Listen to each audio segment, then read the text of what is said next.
वन्दे नवघनश्यामं पीतकौशेयवाससं सानन्दं सुन्दरं शुद्धं श्रीकृष्णं प्रकृतेः परं राधेशं राधिकाप्राणवल्लभं वल्लवीसुतं राधासेवितपादाब्जं राधावक्षस्थलस्थितम् राधानुगं राधिकेष्टं राधापहृतमानसं राधाधारं भवाधारं सर्वाधारं नमामि तं राधाहृत्पद्ममध्ये च वसन्तं सन्ततं शुभं राधासहचरं शश्वत् राधाज्ञा परिपालकम् ध्यायन्ते योगिनो योगात् सिद्धासिद्धेश्वराश्चयं तं ध्यायेत् सन्ततं शुद्धं भगवन्तं सनातनं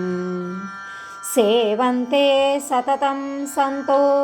ब्रह्मेशाशेषसंज्ञकाः सेवन्ते निर्गुणं ब्रह्म भगवन्तं सनातनम् निर्लिप्तं च निरीहं च परमानन्दमीश्वरं नित्यं सत्यश्च परमं भगवन्तं सनातनं यं सृष्टेरादिभूतश्च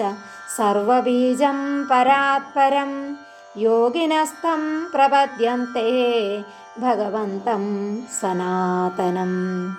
बीजं नानावताराणां सर्वकारणकारणं वेदावेद्यं वेदबीजं वेदकारणकारणं बीजं नानावताराणां सर्वकारणकारणं वेदावेद्यं वेदबीजं वेदकारणकारणं गन्धर्वेण कृतं स्तोत्रं यः पठेत् प्रयतः शुचि इहैव जीवन्मुक्तश्च